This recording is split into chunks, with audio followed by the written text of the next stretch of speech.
You might have delivered a particular training course tens or hundreds of times, but the reality is that every time you deliver it, it's brand new. You're starting from a blank page. I first learned this as a secondary maths teacher. Each year, I would have new groups of students with new interests, new strengths, new weaknesses, new gaps in their knowledge. And if I just tried to recycle the lesson plans from last year, they would often just fall flat. It's tempting, but it doesn't achieve the right goals. Instead, I adapted to who was in front of me. I changed what I was doing based on what I thought was going to help them improve their knowledge as quickly and efficiently as possible. When I moved to professional training, the same rule held. But the problem is that I don't actually meet the students often until day one of a 2 to 5 day training course. And that means if I just wait until I meet them, it's too late to be able to develop custom learning for the people who are there. Instead, it has to start much earlier. Most training requests start in the same way. I get an email from a training provider or from a client, and they're requesting some training. Hey, can you deliver an Intro to Python course? Oh, we want an intermediate TypeScript course for our developers. Can you help our developers understand threading in Java? Now, often this comes off the back of an outline, either on my website or a training partner's website. But either way, I start from a blank page. I want to ask and find out straight away, who am I delivering this training to? Who are the people going to be in the room? What's their experience, their background? What things are they likely to know right now? And where are the problems? What's the specific problem that has raised the need of this training? Is it onboarding for new staff? Is it migrating to a new tech stack? And where have they come from? And what are they hoping to get out of it? And then logistical questions like, how long do you think you want this training to be? Do you want me to come to your company, or would you want to do this remotely?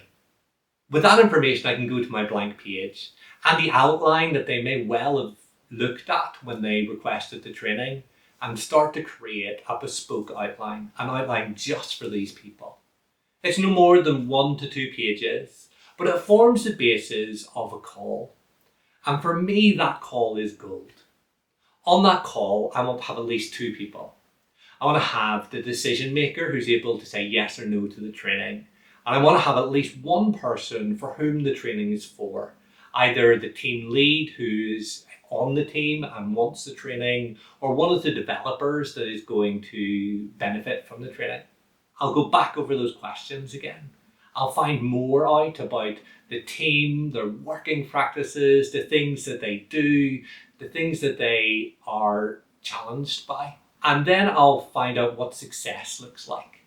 What does it look like if this training happens and it went well? How's that going to change what you're doing? What do you expect? With a much clearer understanding of who I'm teaching now, I can put together a more comprehensive proposal. Yes, I will go to previous courses I've delivered and lift pieces out from those, but I'll adapt it to the people I'm going to be teaching. I'll make sure that it's hitting on the points that they actually care about, on the things that they actually need. We're not downloading information into people's brains sort of Neo style. That's why generic lesson plans, generic slides and exercises often fall flat. I can be super enthusiastic and probably carry quite a lot of it. But if students think this is for them, it's speaking to their use cases, it's speaking to their actual need, they're much more likely to buy in, to see the need, to think, to ask questions, and to see how it relates to their day-to-day work. If we think of knowledge as a network, then what I'm trying to do in my discovery is to figure out which nodes in the student's network are on the edge, are exposed. Can I link this new knowledge into so that they can make the most progress? Without this pre-work, you're guessing and wasting maybe a half day calibrating what you're doing, finding, oh, this is too hard or this is too easy. Oh, they already know this. Oh, this is way above their heads and I'm going to have to go right back to basics. By doing this pre-work, this understanding of who's going to be in the room, then you're going to speed up what you're doing, and your training is going to, from the first moment, feel relevant, useful, and helpful. And if, like me, you're working with professional developers mostly, you can get an idea of other experts in the room. I don't want to be the sage on the stage, a guru who comes in and downloads my knowledge. I want to lift up, to connect, to find out what's in the room and allow peers then to help to self-instruct. Sometimes the richest learning comes from just those kinds of conversations, the ones that peers engage in, the ones that come from questions that are answered by other people in the room and are enriched by having time to think and explore together. Very little of this happens if you just show up with the slides you used last time. So next time you get a course inquiry or asked to deliver a course or training, start from a blank page. That's where the real learning happens and the real teaching begins.